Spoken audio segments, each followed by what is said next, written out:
P. Bobby Aguilar. Like ka naman dyan, idol. Kabanata 971, ang makalangit na paghihirap ng Marshall Saint. Isa hindi inaasahan ni Bobby Aguilar na mahahanap ng Capital City Martial Arts Association ang Southern Teen Village. Mula sa malayo, medyo napuno ng takot ang mukha ni Queenie Welch. Bumulong siya, hindi ba, hindi ba't mga kaibigan kayo ni Bobby Aguilar? Hey, nakangising sabi ni Christopher Morales at biglang ikinumpas ang kamay niya, sabay sampal sa mukha ni Queenie. Agad na natapon ang maselang katawan ni Queenie. Di nagtagal, lumipad sa ere ang katawan ni Christopher Morales. Uulitin ko, kung hindi ko makikita si Bobby Aguilar sa loob ng 3 araw, wala ni isang buhay na bagay ang matitira sa nayong ito. Ang boses ni Christopher Morales ay naglalaman ng inner strength, na nagpaalingaw-ngaw sa buong nayon dahil sa malakas nitong tunog. Lumabas ang lahat ng tao at tumangala kay Christopher Morales, tila lipos ng kalituhan sa kanyang hitsura. Kumikinang ang kanyang palad sa liwanag, at pagkatapos ay marahan niyang hinampas ang lupa sa ilalim niya. Bam! Biglang gumuho ang lupa. Nawasak ang bahay sa isang iglap. Hindi ako nagbibiro sa iyo. Malamig na sabi ni Christopher Morales. Nang makita ang mga kakayahan ni Christopher Morales, lubhang nagbago ang mga mukha ng lahat, at sila'y nagtakbuhan upang makatakas. Labis na nasiyahan si Christopher Morales dito. Dahan-dahan siyang tumabi kay Queenie at saka kinurot ang baba nito, sabay malamig na sabi, malapit ang relasyon ninyo ni Bobby Aguilar, kaya dapat alam mo kung nasaan siya, di ba? Pinagdikit ni Queenie ang kanyang mga ngipin, ang kanyang malalaki at punong-puno ng takot ngunit may bahid din ng determinasyon. Si Queenie, na laging maamo, ay may mga luhang umaagos sa kanyang mga mata sa sandaling ito. Tumulo ang mga luha sa kanyang mga pisngi, ngunit nanatili siyang tahimik. Haha, magaling, interesante. Walang pakialam na sabi ni Christopher Morales. Hindi ako nagmamadali, hihintayin kita ng 3 araw. Kung hindi ko siya makikita sa loob ng 3 araw, papatayin ko ang nayon. Pagkatapos sabihin ang mga salitang iyon, casual na itinaboy ni Christopher Morales si Queenie. Si Bobby Aguilar, na nagtatago sa dilim, ay nanikip ng husto ang kanyang mga pilik mata. So, mahalaga sa iyo ang babaeng iyon. Walang pakialam na tanong ni Drexel. Nagngingit-ngit si Bobby Aguilar at sinabing, hindi mahalaga ang kahalagahan. Iniligtas niya ako, kaya hindi ko siya pwedeng panuurin na lang mamatay. Bahagyang ngumiti si Drexel, simple lang. Pahiramin mo lang ang katawan mo, at tutulungan kitang sila. Ngunit kailangan kong sabihin sa iyo ng maaga na kapag kumilos ako, mahimbing akong makakatulog, at hindi ko alam kung kailan ako gising. Matagal na hindi nagsalita si Bobby Aguilar. Pagkaraan ng mahabang panahon, bumulong si Bobby Aguilar, baka may pagkakataon pa rin sa loob ng 3 araw. Isang pagkakataon. Anong ibig mong sabihin? Tanong ni Drexel. Nagngingit-ngit si Bobby Aguilar at sinabing, dahil napakahirap makuha ang Heavenly Vanilla, wala na akong pag-asa. Hindi ako maaaring manatiling nakakulong sa military marquee realm habang buhay. Anong gagawin mo? May bahid ng gulat sa boses ni Drexel. Malamig na sabi ni Bobby Aguilar, susubukan kong piliting pumasok sa Martial Saint Realm. Tagumpay o kabiguan, nasa isang galaw lang yan. Marahil ang epekto ng sugat ay maaaring hindi kasing tindi ng inaakala ko. Seryosong sinabi ni Drexel, galit ka ba? Kung mabibigo ka, maaari mong mawala ang lahat ng iyong cultivation base at maaaring sumabog ang iyong ginintoang core. Malamig na sumagot si Bobby Aguilar, may iba pa ba akong pagpipilian? Mas gugustuhin mo bang maghanap ng high-level secret realm? Natahimik si Drexel. Oo, ang paghahanap ng isang high-level secret realm ay mas mahirap pa kaysa sa pag-abot sa kalangitan. At ang mga tao sa high-level secret realm ay hindi kailanman pupunta rito, lalo na't magdadala ng halamang Heavenly Vanilla. Hindi masyadong nagsalita si Bobby Aguilar. Tumalikod siya at umalis. Sapat na ang 3 araw para subukang pumasok ni Bobby Aguilar sa kaharian ng Martial Saint. Habang nasa daan, mabilis na nilisan ni Bobby Aguilar ang Southern Teen Village. Kailangan niyong magtiis. Naisip ni Bobby Aguilar sa sarili. Hanggat nakapasok siya sa Marshall Saint Realm, hindi na matatakot si Bobby Aguilar kahit kanino.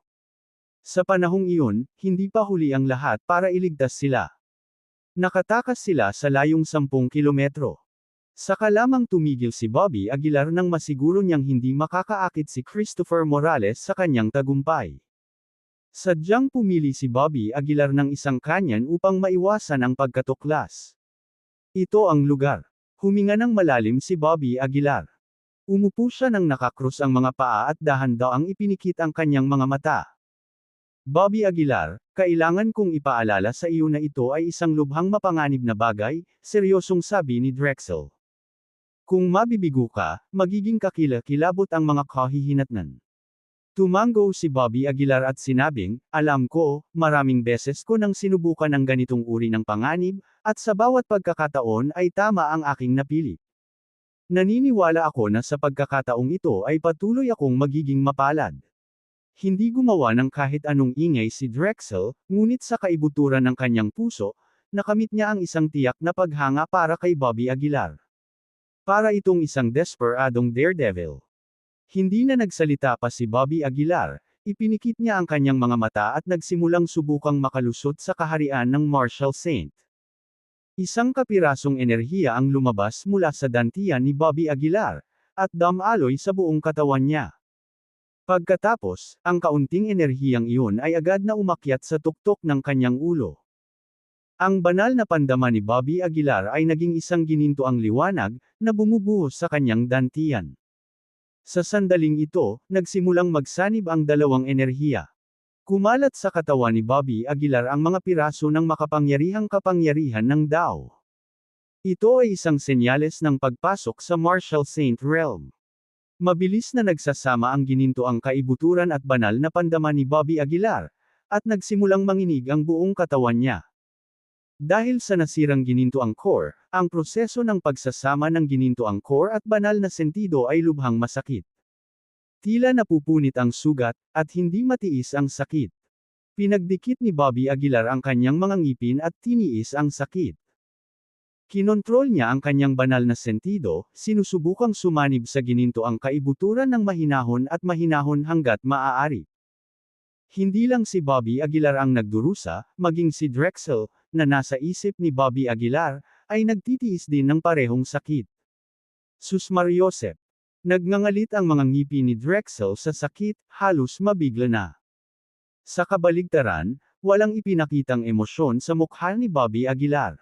Kahit na patuloy na tumutulo ang malamig na pawis sa kanyang mukha, parang walang nangyari.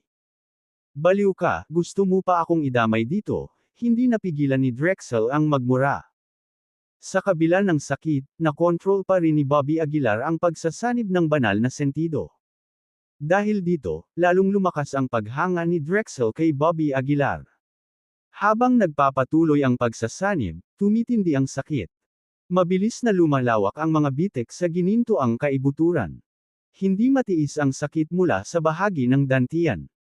Kabanata 972, Kabanata 972, ang ikaapat na yugto ng kapigatian sa langit. Isa habang nakatingin sa unti-unting lumalaking bitik, namutla ang mukha ni Bobby Aguilar. Kung magpapatuloy ito, kahit bago pa man makarating sa Marshall Saint, ang kanyang ginintoang kaibuturan ay mababasag. Hindi. Nagngingit-ngit si Bobby at dali-daling kinontrol ang kanyang divine sense para bumagal at sinubukan ang kanyang makakaya para patatagin ang ginintoang core. Habang nagpipigil si Bobby, ang paglulubog ng banal na sentido ay naging mas banayad. Ang bilis ng bitik sa ginintoang core ay nagsimulang bumagal at kalaunan ay tumigil. Tama ang bilis na ito, bulong ni Bobby. Kinontrol niya ang kanyang divine sense upang dahan-daang sumanib sa ginintoang core nito sa kasalukuyang bilis. Kahit mabagal ang takbo, walang ibang pagpipilian si Bobby. Nagbanggaan ang dalawang ginintoang ilaw sa loob ng katawan ni Bobby, na nagbabadya ng kakaibang kinang. Kumalat ang matinding sakit sa iba't ibang bahagi ng kanyang katawan, umabot sa kanyang isipan, at nakaapekto pa kay Drexel. Alam ko nang mangyayari ito, dapat hindi na lang ako sumama sa iyo. Hindi napigilan ni Drexel ang tahimik na magmura. Nanatiling tahimik si Bobby, pigil ang hininga, kinokontrol ang pagsasanib ng ginintoang core at banal na sentido gamit ang buong lakas niya. Bam bam bam. Biglang may malakas na dagandong na umalangaw mula sa langit. Tumangala si Bobby para makita ang makukulay na ulap sa kalangitan. Napakatahimik ng mga ulap, kaya nakakalimutan mong bumalik. Kumalat ang mahinang banal na aura sa kalahati ng kalangitan. Kahit sa malayo, makikita pa rin ang napakagandang ulap. May isang taong nagiging martial saint. Bulong ng isang tao, habang nakikita ang nangyayari. Sa loob ng ilang sandali, hindi mabilang na tao ang tumangala sa mapalad na mga ulap. Dahan-daang itinaas ni na Christopher Morales at ng iba pa sa malapit ang kanilang mga ulo. Sok, lumalabas na ang ikatlong martial saint. Sabi ng isang tao sa malapit. Yung pangatlo. Tumawa si Christopher, sa tingin mo ba talaga tatlo lang ang martial saints sa mundong ito? Sa pagkakaalam namin, dapat ito na ang pangatlo. Dagdag ng taong nasa malapit. Tumingin si Christopher sa malawak na kalangitan na puno ng magagandang ulap habang ang mga kamay ay nasa likod niya, at sinabing, natatakot ako na parami ng parami ang mga taong papasok sa Martial Saint Realm sa hinaharap. Hindi niya masyadong inisip iyon dahil natatakpan ng mapalad na mga ulap ang isang napakalawak na lugar, at hindi niya namalayan na malapit lang pala ang pinagmulan nito. Bahagyang nakapikit ang mga mata ni Bobby, at tumutulo ang malamig na pawis mula sa kanyang noo. Ang sumunod niyang hinarap ang pinakamahalaga. Hindi lamang bababa ang makalangit na kapigatian, kundi ang pagsasanib ng banal na kahulugan at ng gininto ang kaibuturan ay magiging mas hindi mapakali. Bilang resulta, ang kontrol ni Bobby sa banal na sentido at gininto ang kaibuturan ay magiging mas mahirap. Bukod pa rito, ang panlabas na makalangit na kapigatian ay lalong magpapahirap sa kanya na makayanan ito. Bam bam bam. Unti-unting naglaho ang mga mapalad na ulap, at naipon ang maitim na ulap sa ibabaw ng ulo ni Bobby. Isang matinding pang-aapi ang dumagsa, at ang buong kabundukan ay umugang. Mukhang hindi simple ang makalangit na kapighatsang ito. Hindi napigilan ni Drexel na mapabulalas. Bata, sigurado ka bang kaya mo yan? Doble ang sakit. Nagngingit-ngit si Bobby at sinabing, kakayanin ko man o hindi, kailangan kong subukan. Parehong sugat at bali ang natamo ko. Pagkasabi niyan, tumayo si Bobby mula sa pagkakaupo. Habang kinokontrol niya ang nagngangalit na kapangyarihan sa loob ng kanyang katawan, tumangala siya sa nagtitipon-tipon na maitim na ulap sa kalangitan. Bam bam bam. Umugang ang mga mahinang kulog sa gitna ng maitim na ulap. Isang napakalaking mapanirang kapangyarihan ang tila nabubuo sa loob ng mga ulap. Tumutulo ang pawis sa noo ni Bobby, hindi sigurado kung dahil ba ito sa sakit o kaba. Pumutok. Isang tunog na nakakapangilabot sa mundo. Ang makalangit na kapigatian ay tumama ng mas mabilis kaysa sa tunog, walang awang tinamaan ang katawan ni Bobby. Napakasakit. Sobrang sakit. Walang kapantay na paghihirap. Ang makalangit na kapigatian ay damaloy sa kanyang mga butas ng balat, direktang umaabot sa bawat bahagi ng kanyang katawan. Sa isang iglap, lumitaw sa katawan. Mga bakas ng kidlat na parang mga ahas na lumalangoy. Ang kidlat na ito ay dumaan sa kanyang katawan, halos masira ang kanyang 5 lamang loob at 6 na bituka. Mariin na pinagdikit ni Bobby ang kanyang mga ngipin, tiniis ang matinding sakit. Bata, ang isang Martial Saint Apocalypse ay karaniwang dumarating sa 8 rounds. Unang round pa lang ito. Mag-ingat ka, paalala ni Drexel. 8 rounds, malungkot ang mukha ni Bobby. Sinubukan niyang labanan ang makalangit na kapigatian, ngunit ang sakit sa gininto ang kaibuturan ay nag-iwan sa kanya na hindi makalaban. Pumikit si Bobby, tahimik na binibigkas ang paraan ng paglilinang, pilit na pinapalabas ang kidlat na pumapasok sa kanyang katawan sa pamamagitan ng kanyang mga meridian. Nang walang oras para huminga ng malalim, dumating ang ikalawang kapigatian sa langit. Bam! Ang makalangit na kapighatsang ito ay napakasalimuot, parang isang agos ng tubig ngunit nagtataglay ng di maisip na kapangyarihan. Tumama ito diretso sa ulo ni Bobby, at malakas na bumagsak ang utak niya sa lupa. Napakahalaga para kay Bobby na kontrolin ang kanyang divine sense, ngunit sa ilalim ng malakas na suntok na ito, agad niya itong nawalan ng kontrol. Ang kapangyarihan ng pagsasanib sa pagitan ng ginintoang core at banal na sentido ay naging mas magulong muli, at ang mga bitek sa ginintoang core ay mabilis na lumaki. Hindi maganda. Biglang nagbago ang mukha ni Bobby. Hindi niya pinansin ang sakit ng kanyang katawan, at dali-dali niyang sinubukang pabagalin ang bilis ng fusion sa pamamagitan ng pagkontrol sa kanyang divine sense.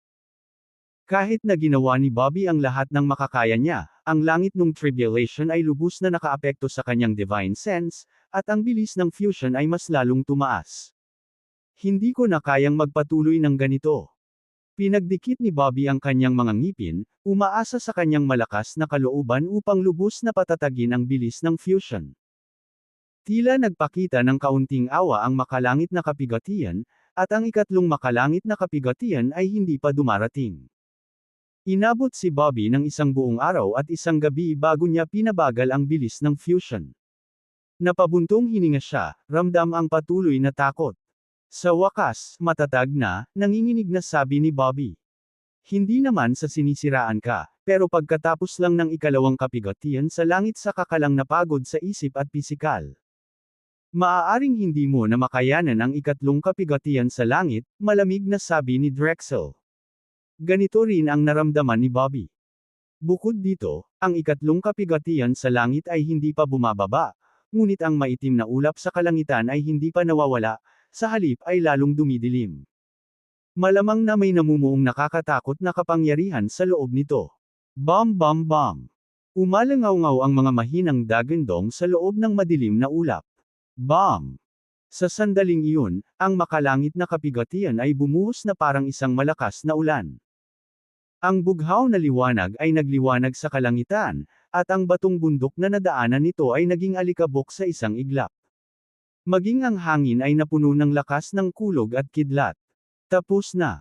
Nang makita ang napakalaking kapigatian sa langit, agad na namutla ang mukha ni Bobby.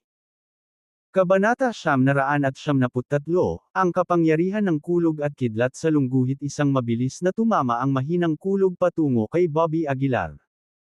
Nang daan-daang metro na ang layo nito, naramdaman na ni Bobby ang nakakatakot na mapang-ipong puwersa. Nang ang distansya ay nabawasan sa 100 metro na lamang, ang katawan ni Bobby ay direktang bumagsak sa lupa. Sinubukan niyang bumangon, pero hindi niya magawang tumayo. Ang pinakamahalaga ay, kinailangan ni Bobby na mag-focus sa pagkontrol ng kanyang divine sense. Dahil hindi makapag-focus sa dalawang bagay ng sabay-sabay, natagpuan ni Bobby ang kanyang sarili sa isang imposibleng sitwasyon. Umungol siya ng malakas, kasabay ng isang ginintoang liwanag na sumilay mula sa kanyang buong katawan, sinusubukang labanan ito ng buong lakas. Ibinuhos niya ang lahat ng kanyang iniisip sa pagkontrol sa banal na diwa at pagsasamahin ito sa ginintoang kaibuturan. Kung tungkol naman sa makalangit na kapigatian, hahayaan niya itong tamaan siya ng buong lakas. Bam! Sa wakas, ang makalangit na kapigatian ay malakas na tumama sa katawan ni Bobby. Isang masakit na panaghoy ang agad na umalangaw-ngaw. Ang makalangit na kapigatian ay parang bola ng kanyan, agad na pinasabog ang katawan ni Bobby at naging magulo. Nabasag ang kanyang mga buto, at ang lakas ng kulog at kidlat ay kumalat sa kanyang buong katawan. Ang kanyang ginintoang liwanag ay naglaho na ng walang bakas, at sa ilalim ng impluwensya ng kulog at kidlat, ang matigas na laman ni Bobby ay nagsimulang mabasag at mabasag. Pinagdikit ni Bobby ang kanyang mga ngipin, sinusubukang tiisin ang sakit na ito. Pero tiyak na makakaapekto ang sakit sa kanyang banal na pandama. Sa gitna ng matinding sakit na ito, hindi makapag-focus si Bobby. Muling lumitaw ang magulong kapangyarihan, at ang kanyang ginintoang kaibuturan ay unti-unting gumuho. Bam! Walang oras para makareact si Bobby, dumating na ang ika-4 na Thunder Tribulation. Nang makita ang kidlat na ito, napuno ng kawalan ng pag-asa si Bobby. Hindi mabilang na asol na ilaw ang bumalot sa buong katawan ni Bobby. Diretso na tumagos sa laman ni Bobby ang mga hibla ng asol na ilaw. Parang may sarili silang kamalayan, biglang tumusok sa katawan ni Bobby, diretsyong tumutok sa ginintoang kaibuturan. Hindi maganda. Biglang nagbago ang mukha ni Bobby. Sa kritikal na sandaling ito, kung sakaling mag-alinlangan ang kanyang focus kahit sandali lang, maaari siyang agad na malipol. Whoosh! Ang kidlat ay parang isang matalas na talam, na tumatagos sa ginintoang kaibuturan ni Bobby. Ang pagsasanib ng banal na sentido at ginintoang kaibuturan ay tumigil sa sandaling iyon. Lubos na winasak ng panlabas na kidlat ang katawan ni Bobby. Bang! Bumagsak ng malakas ang katawan ni Bobby sa lupa. Nagsimula na ring maglaho ang maitim na ulap na naipon sa kalangitan. Sa ilalim ng ikaapat na Thunder Tribulation, hindi ito natiis ni Bobby sa huli. Nabigo ang kapigatian. Napahiga si Bobby sa lupa, walang tigil sa pag-agos ang mga luha mula sa kanyang mga matang walang ekspresyon. Tumulo ang mga luha sa kanyang mga pisngi at bumagsak sa lupa, agad na naging singaw. Bakit ba umabot sa ganito ang lahat? Patuloy na tumutulo ang mga luha ni Bobby. Para makarating sa Martial Saint Realm, napakalaki ng binayaran niya. Ngunit sa kritikal na sandali ng pagiging isang Martial Saint, siya ay nabigo. Paano kaya ito matitiis ni Bobby? Ipinikit niya ang kanyang mga mata, dinama ang gininto ang kaibuturan ng kanyang katawan, at natuklasang kumalat na ang mga bitek. Ang buong gininto ang ubod ay parang sinulid na nakasabit, at kung gagamit siya muli ng espiritual na kapangyarihan, tiyak na sasabog ang gininto ang ubod. Mas lalo pang nagpalungkot kay Bobby dahil dito. Bumagsak siya sa lupa, walang tigil ang pag-agos ng mga luha at isang pakiramdam ng pagkatalo ang bumubulwak sa loob niya. Tahimik ang buong paligid, tanging ang mahinang hikbi ni Bobby lang ang naririnig. Hay nako, huwag kang masyadong malungkot. Ang katotohanang hindi nadurog ang iyong gininto ang kaibuturan ay isa ng biyaya sa gitna ng kasawian, pang-aalo ni Drexel. Naikuyom ni Bobby ang kanyang mga kamao nang hindi nagsasalita. Patuloy ang pag-agos ng kanyang mga luha, halos maputi ang kanyang maitim na pisngi. Pagkaraan ng ewan kung gaano katagal, dahan-daang bumangon si Bobby mula sa lupa. Sobrang lamig ng mukha niya, at ang nasa isip niya ay isang misteryo para sa lahat. Bata, ayos ka lang ba? Tanong ni Drexel sa malalim na boses. Seryosong nagsalita si Bobby, ayos lang ako, gusto ko lang manahimik sandali. Pagkatapos sabihin iyon, naghanap si Bobby ng pwesto at umupo nang nakakrus ang mga paa. Dahan-dahan niyang ipinikit ang kanyang mga mata. Walang paggalaw ng hangin sa paligid niya, parang tumigil ang lahat. Lumipas ang isang buong gabi. Hanggang sa umagang-umaga kinabukasan, dahan-daang iminulat ni Bobby ang kanyang mga mata. Tumayo siya mula sa lupa at malamig na sinabi, hindi ako susuko ng ganoon kadali. Tama, basta't hindi ka gagamit ng kapangyarihang espiritual, magiging maayos ka. Nagmamadaling sabi ni Drexel. Nagtanong si Bobby, may pag-asa pa ba ang aking gininto ang kaibuturan? Nag-isip sandali si Drexel at sinabing, mahirap sabihin. Kung mayroon kang Heavenly Vanilla at mahusay na kasanayan sa alchemy, may posibilidad na gumaling ka. Heavenly Vanilla. Hindi ko naman pwedeng baliwalain yun kung tutuusin. Mahinang bulong ni Bobby.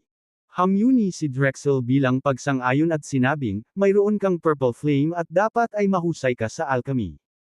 Gayunpaman, hindi ako masyadong marunong sa alchemy. Mas makabubuti kung humingi ka ng payo mula sa isang profesional na alchemist.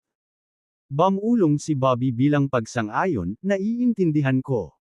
Hanggat hindi siya gumagamit ng espiritual na kapangyarihan, hindi lalala ang pinsala sa kanyang gininto ang kaibuturan.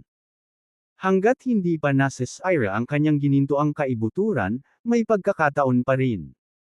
Matatalo mo pa rin ba ang isang Martial Saint gamit ang kasalukuyan mong estado at katawan ko? Tanong ni Bobby. Walang problema. Walang pag-iisip na sagot ni Drexel. Umaasa ako sa aking banal na pandama at hindi ko gagamitin ang iyong gininto ang kaibuturan. Bumulong si Bobby bilang pagtanggap, salamat. Dahil doon, papunta na sana si Bobby sa Southern Tane Village para iligtas si Queenie Welch at ang iba pa.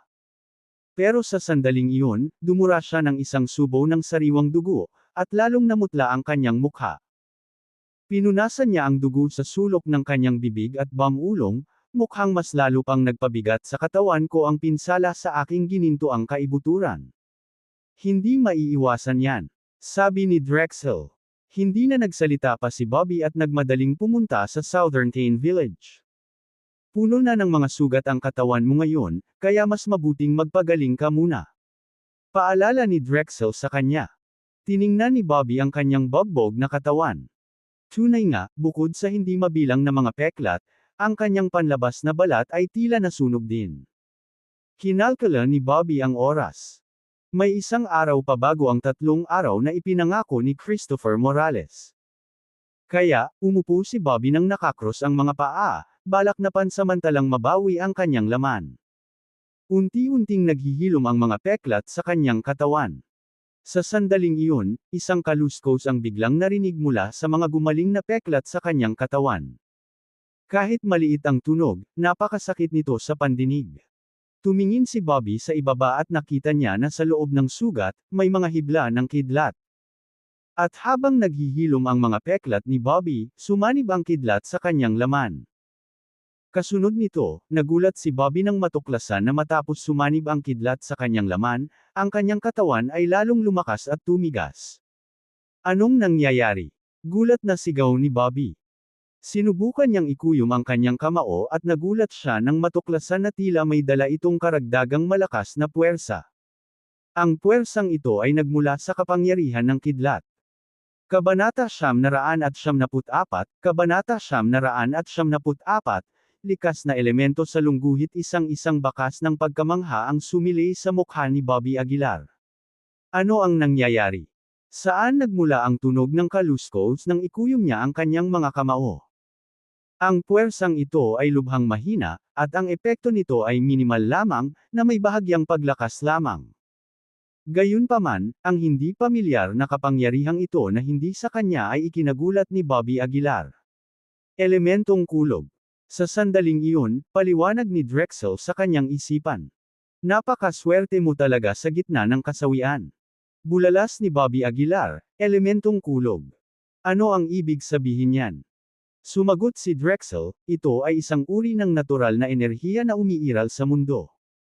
Kadalasan, ang mga kumokontrol sa kapangyarihang ito ay ipinanganak na taglay ito. Halimbawa, ang ilang mga tao ay ipinanganak na may kakayahang kontrolin ang hangin at gamitin ito sa labanan.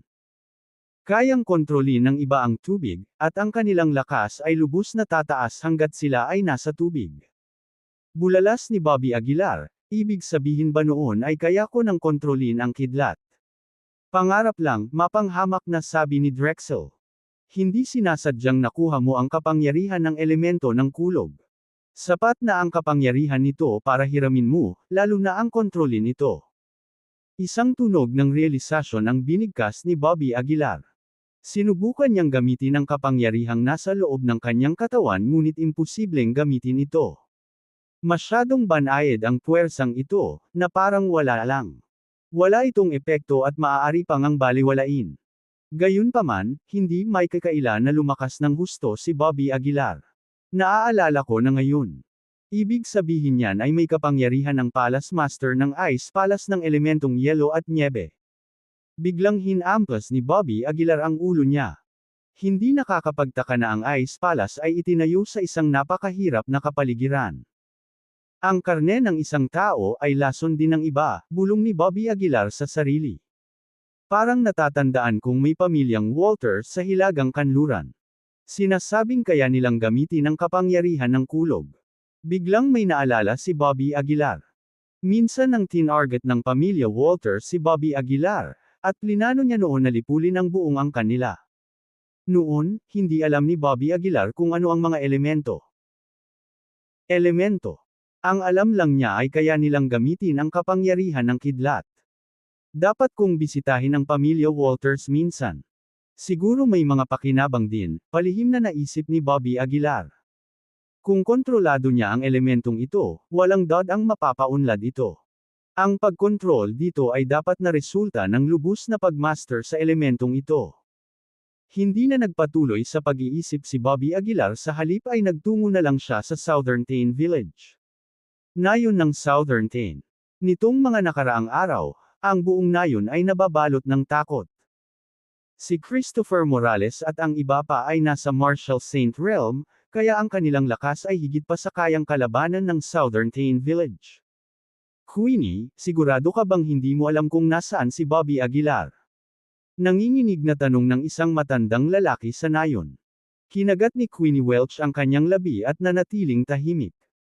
Nagpatuloy ang matanda, Queenie, ayaw kong pagtaksilan mo si Bobby Aguilar, pero, hindi ko kayang makitang mamatay ng walang dahilan ang mga inosenteng tao sa buong nayon, matanda at bata, lalaki at babae.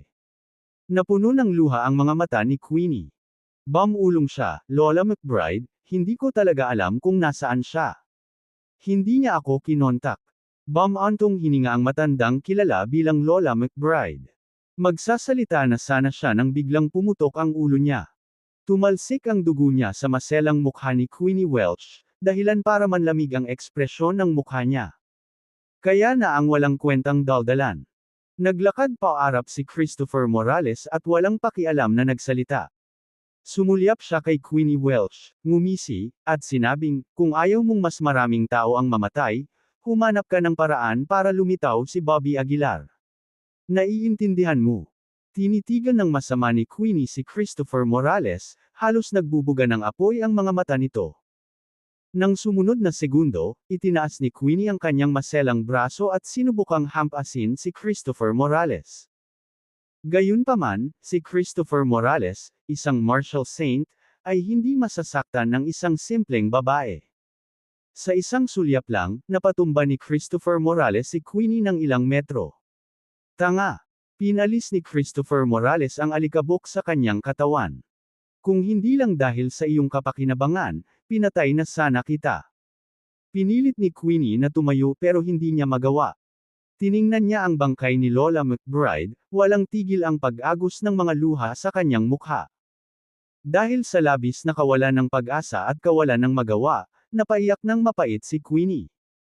Sa sandaling ito, bigla niyang napagtanto na kung minsan, ang mga kasanayang medikal lamang ay hindi makapagliligtas ng mga tao. Malapit na ang takdang oras na itinakda ni Christopher Morales. Gaano pa katagal? Tiningnan ni Christopher Morales ang mga taong nakapaligid sa kanya. Kalahating oras na lang, sabi ng isang tao sa tabi niya. Sumulyap si Christopher Morales kay Queenie at sumangot, akala ko noong una ay may espesyal siya kay Bobby Aguilar, pero mukhang masyado lang akong nag-iisip. Tumawa ang katabi niya, Mr. Morales, kilalang kilala naman na si Emily Taylor lang ang may hawak ng puso ni Bobby Aguilar. Paano niya nagawang magkagusto sa isang katulad niya? Sumanghal si Christopher Morales, ang pagmamahal sa isang tao ay hindi nangangahulugang hindi mo na rin kayang magmahal ng iba. Sinong lalaki ang hindi nagnanasa sa ibang babae? Matapos ibasura ang usapan, hinawakan ni Christopher Morales si Queenie at lumabas ng silid.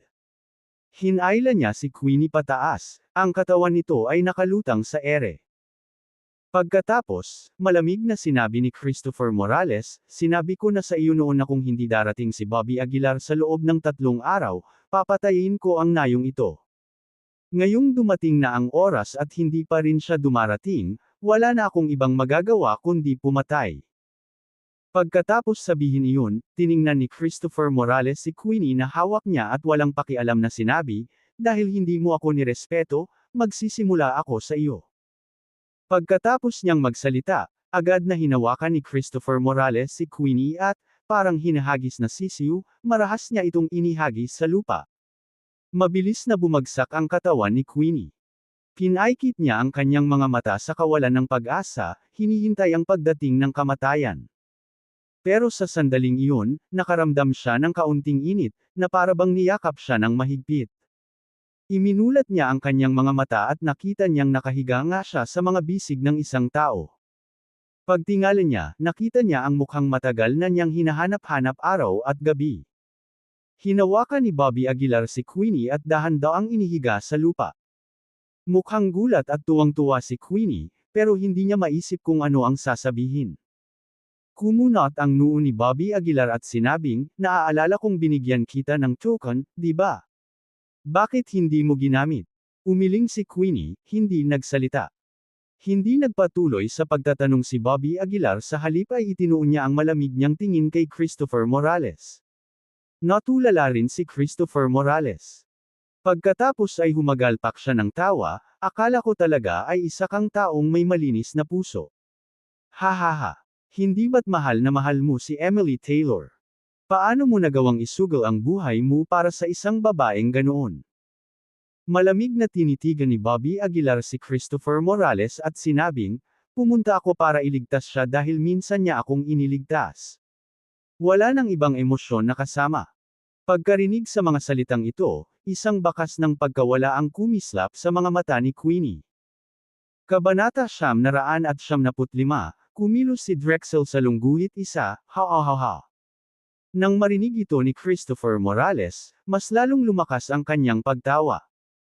Sumakit ang tenga ni Bobby Aguilar dahil sa nakakatusok na tunog. Drexel, pwede mo ba siyang patahimikin? Kumunot ang noo ni Bobby. Malamig na ngumiti si Drexel, syempre, ibigay mo lang sa akin ang katawan mo at patatahimikin ko siya agad. Sige. Pagsang-ayon ni Bobby, at sa kabahagyang ipinikit ang kanyang mga mata. Sa isang iglap, ang banal na pandama ni Drexel ay bumalot sa katawan ni Bobby. Sa sandaling ito, tila lubos na binago ni Bobby ang kanyang ugali.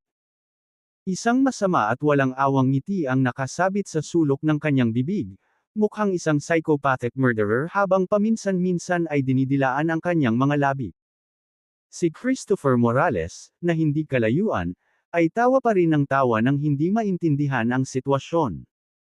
Ang tunog ng tili ay nagpahirap sa mga tao. Bang!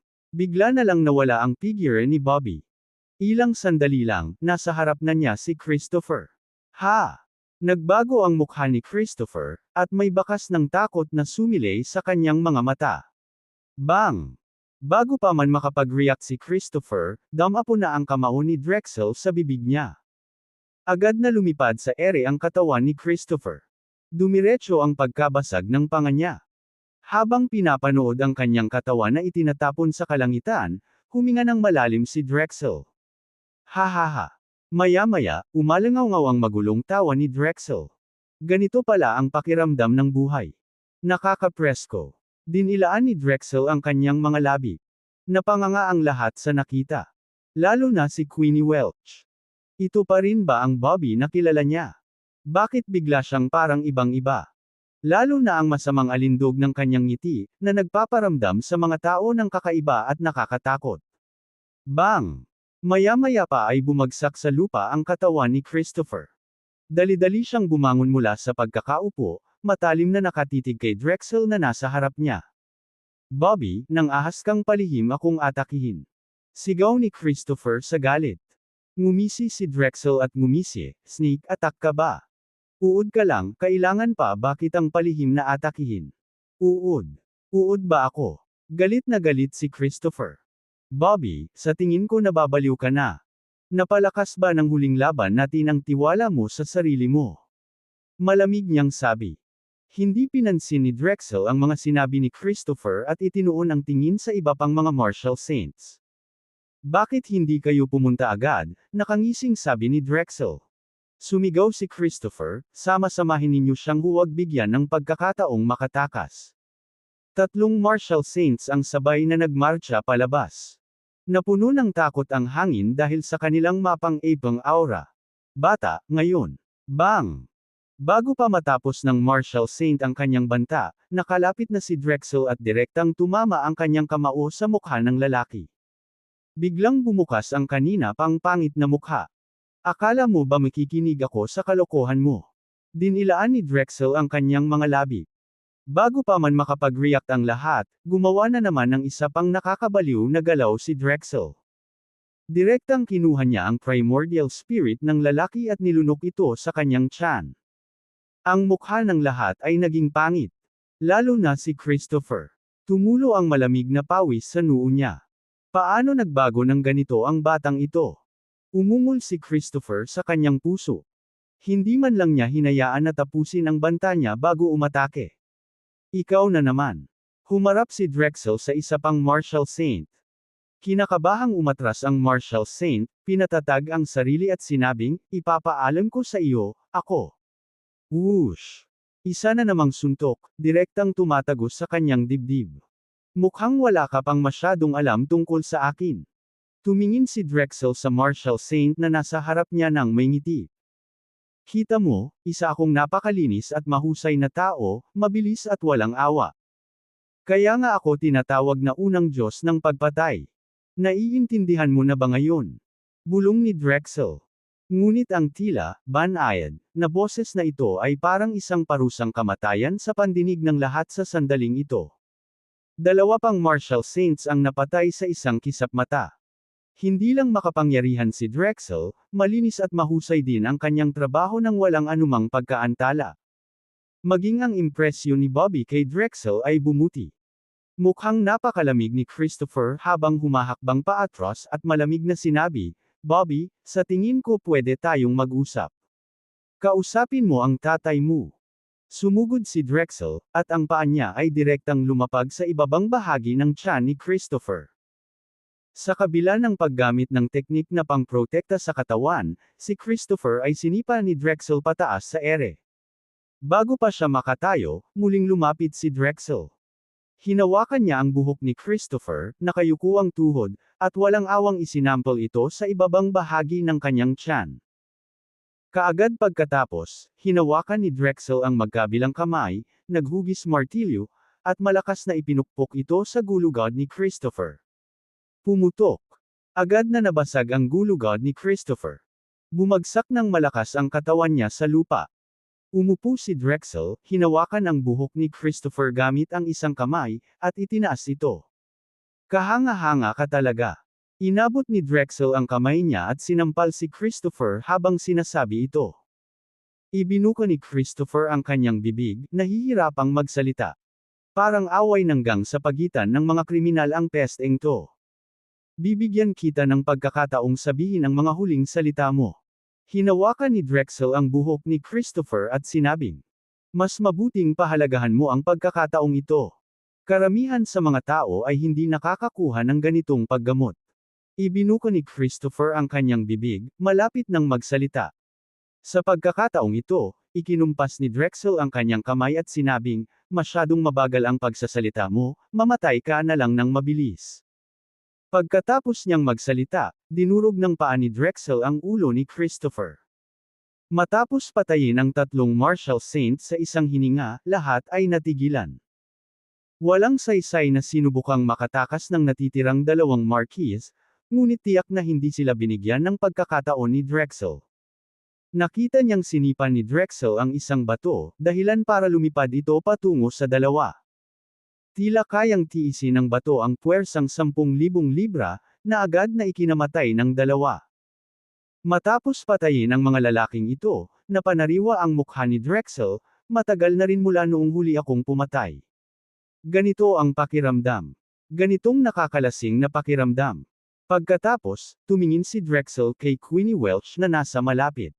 Bobby, may pag-uusapan ba tayo? Nakangiting sabi ni Drexel. Ano iyon? Tanong ni Bobby. Dinilaan ni Drexel ang kanyang mga labi, napansin kong parang may gusto sa iyo si Queenie. Dahil hindi mo naman siya gusto, bakit hindi kita tulungan? Tulungan mo ako. Anong ibig mong sabihin? Naguguluhan na tanong ni Bobby. Ngumisi si Drexel, syempre, gusto ko siyang sipingin. Malamang hindi mo alam, bukod sa pagiging unang Diyos ng pagpatay, mayroon akong ibang pagkakakilanlan, ang unang demonyo ng pagnanasa. Hehe. Naniniwala ako na sa katawan mo, hindi niya ako tatanggihan. Pagkasabi noon, naglakad si Drexel patungo kay Queenie Welch na may malaswang ngiti sa labi ni Bobby. Kabanata 996, Kabanata 996, mahiyaing Queenie Welch sa lungguhit. Isang lumapit si Drexel kay Queenie Welch na may nakakalokong ngiti sa mukha. Habang pinagmamasdan ng papalapit na si Bobby Aguilar, isang bakas ng pagdududa ang sumilay sa mga mata ni Queenie. Ang Bobby Aguilar na nasa harap niya ay tila medyo naiiba sa kakilala niya. Tumigil ka nga. Mabilis na sigaw ni Bobby Aguilar nang makita ang sitwasyon. Hindi pinansin si Bobby Aguilar, Masayang lumapit si Drexel kay Queenie at hinawakan ang mukha nito. Agad na namula ang mukha ni Queenie, parang hinog na kamatis. Itinaas ni Drexel ang mukha ni Queenie gamit ang isang kamay at nakangiting sinabi, "Ate, gusto mo ba ako?" Namula si Queenie hanggang leeg, nauutol at hindi makapagsalita. "Drexel, tumigil ka na nga." Hindi napigilan ni Bobby Aguilar ang pagkainip niya. Hindi pinansin si Bobby Aguilar, marahang hinaplos ni Drexel ang mukha ni Queenie. Sabay ngiti, "Ngayong gabi, hintayin mo ako nang masunurin sa kwarto mo." Ibinuka ni Queenie ang kanyang bibig, namumula ang kanyang mukha na parang paglubog ng araw. Sa pagharap sa ganitong uri ng Bobby Aguilar, tila medyo nalilito siya. Tila nasiyahan si Drexel, tumawa ng malakas at saka ipinaalala sa kanya, "Tandaan mo, dapat mong iwanang hindi nakalock ang pinto para sa akin ngayong gabi." Pagkatapos sabihin iyon, umalis si Drexel nang tumatawa ng malakas. Hindi mapigilan ni Bobby Aguilar sa kanyang isipan ang magmura, "Drexel, nababaliw ka na ba? Bilasan mo at ibalik mo sa akin ang katawan ko." Malamig na sumanghal si Drexel, "Ano? Tinutulungan lang kita. Kapag natalikuran ko na siya, hindi ka na niya magugustuhan muli. Mapunta ka sa impyerno. Hindi ko kailangan yan. Huwag mong sirain ang reputasyon ko." Malakas na mura ni Bobby Aguilar. Sumanghal si Drexel, "Sige, nakapag-appointment na ako, kaya kailangan kong pumunta mamayang gabi kahit anong mangyari. Isa pa, daan-daang taon na rin mula noong huli akong nakahawak ng babae, pagbigyan mo na lang ako. Pagbigyan mo na ako." Nagngingit-ngit ang mga ngipi ni Bobby Aguilar at gumanti. Hindi pinansin ni Drexel si Bobby Aguilar, humuhuni lang ng isang maliit na himig ng may masayang mukha. Kahit na nagmakaawa sa kanya si Bobby Aguilar, walang balak si Drexel na sumagot.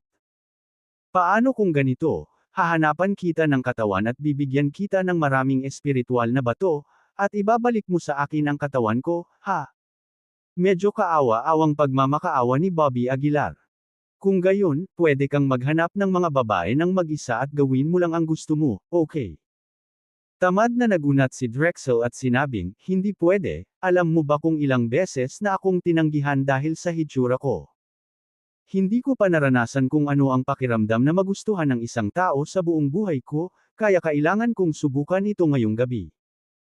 Nagngingit-ngit si Bobby Aguilar at sinabing, "Hahanapan kita ng gwapong mukha, pangako ko na mamahalin ka ng lahat." Hinaplos ni Drexel ang baba niya at nagtanong, "Seryoso ka ba rito?" "Totoo talaga. Tutuperin ko ang ipinangako ko." Mabilis na sagot ni Bobby Aguilar.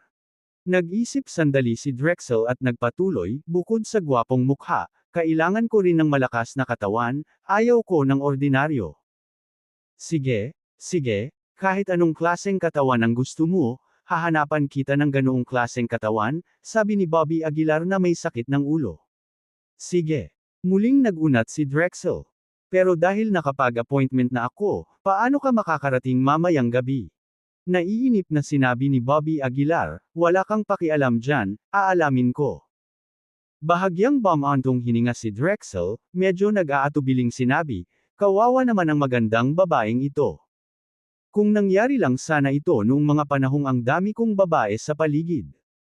Tama na, tigilan mo na ang kalokohan mo at ibalik mo na sa akin ang katawan ko." Hindi napigilan ni Bobby Aguilar ang magmura.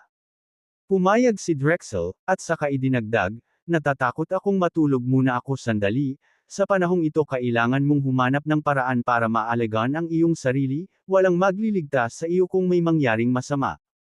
Alam ko yan." Paulit-ulit na pagpapakalma ni Bobby Aguilar sa kanya. "Kaya gaano katagal ka sa tingin matutulog?" Mabilis na dagdag ni Bobby Aguilar. "Mahirap sabihin, maaaring kasing ikli ng kalahating buwan o kasing haba ng ilang taon." Sagot ni Drexel.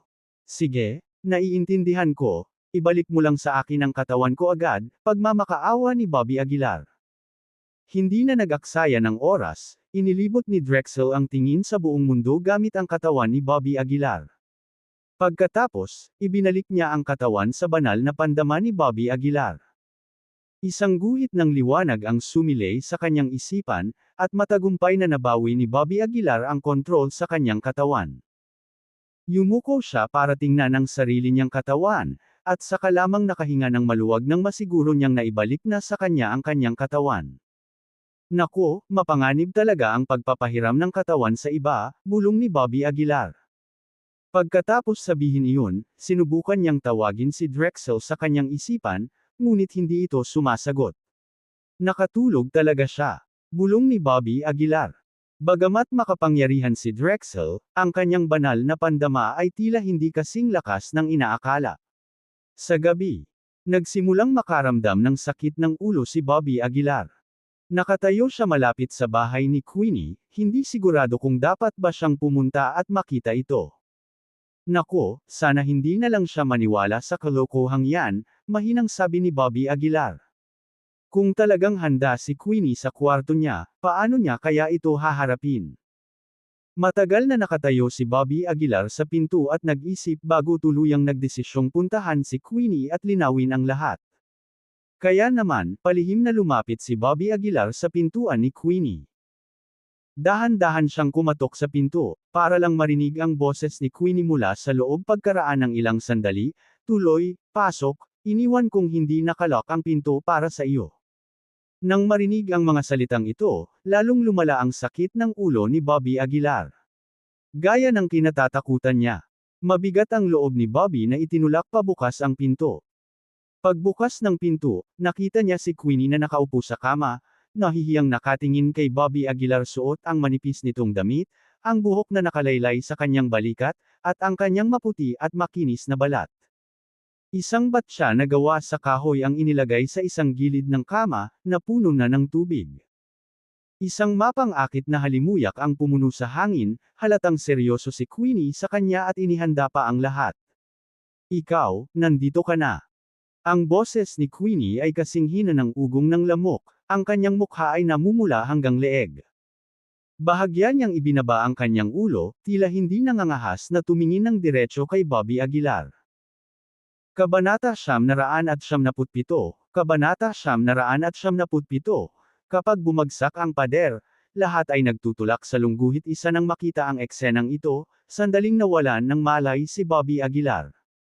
Hindi niya nga alam kung paano ito ipapaliwanag kay Queenie Welch. Hindi niya naman masasabing hindi siya ang nagsalita noong araw na iyon, di ba? Malamang hindi siya paniniwalaan ni Queenie kung sasabihin niya iyon. Bahala ka, Drexel. Tahimik na mura ni Bobby. Pero dahil nangyari na ito, kailangan na itong lutasin. Kaya, naglakas loob si Bobby at naglakad papunta kay Queenie. Habang papalapit ng papalapit ang distansya sa pagitan nilang dalawa, lalong naging hindi malinaw ang kapaligiran. Hindi nang ahas si Queenie na tumingin ng diretso kay Bobby, nakayuko ang ulo, at maging ang katawan niya ay bahagyang nanginginig. Umupo si Bobby sa kama at hindi umimik ng ilang sandali. Aba! Matapos ang mahabang panahon, sa wakas ay nagsalita na rin si Bobby. Pasensya na sa nangyari kagabi, napakamot si Bobby sa ulo. Mahinang sabi ni Queenie, ayos lang, ayos lang. Wala akong pakialam. Dumilim ang mukha ni Bobby, at dali-dali siyang nagpaliwanag, nagbibiro lang ako tungkol sa sinabi ko kahapon, huwag mong seryosohin. Biglang natigilan si Queenie, at may bahid ng pagkawala ang sumilay sa kanyang mga mata. Dahil ba hindi ako gwapo? Matapang na tanong ni Queenie. Hindi, mabilis na ikinumpas ni Bobby ang kanyang mga kamay. Habang nakatingin kay Queenie sa harap niya, walang nagawa si Bobby kundi ang magngingit-ngit at sabihing, Queenie, maganda ka at mabait, pero, may gusto na ako sa puso ko, at siya lang ang nag-iisa. Biglang naging medyo malungkot ang ekspresyon ng mukha ni Queenie. Kinagat niya ang kanyang mapupulang labi at marahang sinabi, si Emily Taylor ba? Nagulat si Bobby at nagtanong, paano mo nalaman yan? May narinig akong mga kontrabida na nag-uusap tungkol dyan. Bulong ni Queenie. Alam ni Bobby na masasaktan si Queenie, pero mas mabuti nang makaranas ng panandaliang sakit kaysa sa matagal. Kaya, tumango si Bobby at sinabing, oo, si Emily Taylor ako. Maganda ba siya? Malumanay na tanong ni Queenie. Nang mabanggit si Emily, hindi namamalayang sumilay ang isang ngiti sa mukha ni Bobby. Ang ganda niya, napakaganda. Para sa akin, siya ang pinakamagandang babae sa mundo, sabi ni Bobby na may nakakalokong ngiti. Hindi lang siya maganda, mabait din siya sa akin at napakamatino. Lalong natuwa si Bobby habang nagsasalita, kumuha pa nga ng litrato mula sa kanyang telepono, at buong pagmamalaking sinabing, ano sa tingin mo? Ang ganda, di ba? Kinagat ni Queenie ang kanyang labi at may bahid ng lungkot na sinabi, oo, napakaganda niya talaga. Saka lang natauhan si Bobby at nahihiyang sinabing, pasensya na, pero sige, magpahinga ka ng mabuti. Aalis na ako. Pagkatapos sabihin ang mga salitang ito, dali-daling tumakbo palabas ng silid si Bobby. Tumigil lang siya sa pagtakbo pagkatapos ng ilang daang metro. Bastos ka, ang kupal na si Drexel. Hindi napigilan ni Bobby ang paulit-ulit na pagmumura. Hindi niya sinasadyang nasaktan ng napakaraming tao. Kalimutan mo na yan, hindi na mahalaga yan. Mariin na umiling si Bobby. Sa ngayon, hindi pagmamahal at pagsinta ang dapat niyang isipin. Naikuyom niya ang kanyang mga kamao, muling naramdaman ang mahinang kapangyarihan ng kidlat sa loob ng kanyang katawan. Simula nang makuha ko ang elementong ito ng kulog, bumuti ang pisikal kong lakas, bulong ni Bobby. Sayang lang at nasira ang gininto ang kaibuturan ko at hindi na magagamit ang espiritual kong kapangyarihan. Habang nagsasalita si Bobby, dumura siya ng isang subo ng dugo. Langit na vanilla, kailan ko kaya ito makukuha? Hindi napigilan ni Bobby ang mapabuntong hininga. Kinabukasan, plano ni Bobby na umalis sa Southern Tane Village. Kung magtatagal pa siya, tiyak na mas marami siyang maaakit na mga taong hahabulin siya.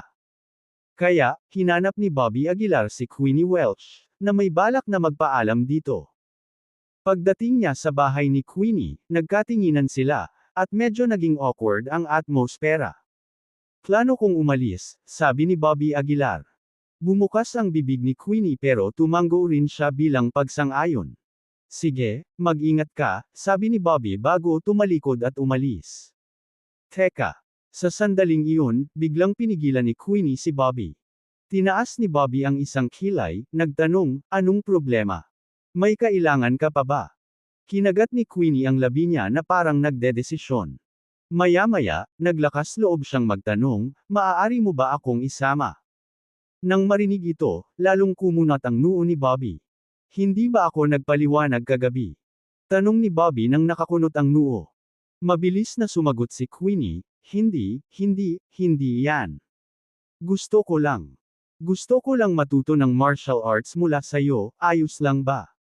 Mag-aral ng martial arts. Hindi napigilan ni Bobby ang pagtawa. Ang ibig niyang sabihin sa pag-aaral ng martial arts ay paglilinang. Bakit? Tanong ni Bobby. Ang pagbanggit nito ay nagdulot ng sakit sa mukha ni Queenie. Bumulong siya, wala akong magawa habang pinapanood si Lola McBride na mamatay sa harap ko mismo. Kung mayroon lang sana akong parehong kakayahan gaya mo. Dahil doon, tumangala si Queenie at nagmamakaawa, Bobby, hanggat kaya kong manatili sa tabi mo, bilang iyong lingkod, handa akong gawin ang anumang hilingin mo. Bakas sa mukha ni Bobby ang bahid ng kahirapan. Takas ako. Delikado kung kasama ko siya, aniya. Mabilis na sumagot si Queenie, hindi ako natatakot. Nag-isip sandali si Bobby at saka sinabing, pag-iisipan ko. Kung may pagkakataon, pwede kitang tanggapin bilang disipulo ko, pero hindi pa ngayon. Sige. Tumango si Queenie na may bahid ng pananabik. Tumango lang si Bobby, ayaw nang mag-aksaya pa ng oras, at agad na umalis sa Southern Tane Village. Nang mga sumunod na araw, nagbalat kayo si Bobby at naglibot sa iba't ibang pamilihan ng mga halamang gamot upang maghanap ng halamang Heavenly Vanilla. Sa kabila ng kanyang pagsisikap na itago ang kanyang pagkakakilanlan, hindi pa rin maitago ang katotohanan. Bukod dito, ang paghahanap ni Bobby kay Heavenly Vanilla ay mabilis na humantong sa paghula ng iba sa kanyang pagkakakilanlan. Langit nung Vanilla. Naaalala ko na iyan ang halamang gamot na kailangan para sa pagpapagaling ng nasirang gininto ang puso. Bakit hinahanap ni Bobby si Heavenly Vanilla? Posible kayang nasira ang ginintuan niyang kaibuturan. Pinakabagong balita. Ang taong nakaharap sa Martial Saint Apocalypse ilang araw na ang nakalipas ay si Bobby Aguilar. haharapin ang Martial Saint Apocalypse.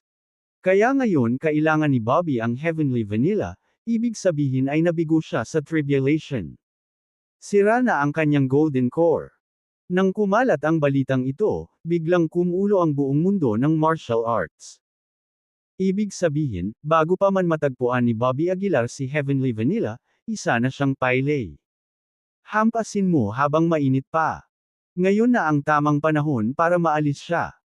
Maraming martial artist ang nangangati ng kumilos, gustong samantalahin ang pagkakataong patayin si Bobby at gumawa ng pangalan para sa kanilang sarili. Isang araw, lumitaw si Bobby sa pamilihan ng mga halamang gamot ni Markel Osborne. Ang magkabilang gilid ng palengke ay puno ng mga tindahan ng mga halamang gamot, at habang naglalakad si Bobby sa kalye, hindi namamalayang tumabi ang mga tao. Tiningnan nila si Bobby sa harap nila, nangangati para kumilos, at puno ng diwa ng pagpatay. Pero tila hindi sila pinansin ni Bobby, at walang pakialam na naglakad palapit. Paminsan-minsan ay inililibot niya ang kanyang mga mata sa kalapit na mga pwesto, hinahanap si Heavenly Vanilla. Ahem. Sa sandaling iyon, ang sugat ni Bobby ay naging dahilan upang bigla siyang umubo ng dugo. Nang makita ito, nagsimulang magbulungan ang mga nakapalibot na tao, mukhang totoo ang mga tsismis. Talagang nabigo si Bobby Aguilar sa tribulation. Isa na lamang ngayong paylay si Bobby. Patayin natin siya. Gumalaw ang mga tao, tila handang kumilos. Kabanata 998, mga pusa at aso nakatitig sila kay Bobby Aguilar, gustong gumawa ng hakbang, ngunit tila wala ni isa sa kanila ang gustong mauna. Ha! Sa sandaling ito, napansin ni Bobby ang isang kakaibang halamang gamot na nakadisplay sa isang kwadro na hindi kalayuan. Mabilis na naglakad si Bobby papunta sa stall. Nang makita ito, dali-daling umiwas ang mga nakapalibot na tao sa gilid. Hindi pinansin ni Bobby ang karamihan. Pinulot niya ang halamang gamot at maingat itong sinuri. Boss, magkano po itong halamang gamot na ito? Tanong ni Bobby. Napalunok ang may-ari ng stall at walang malay na sumulyap sa mga nakapalibot na tao.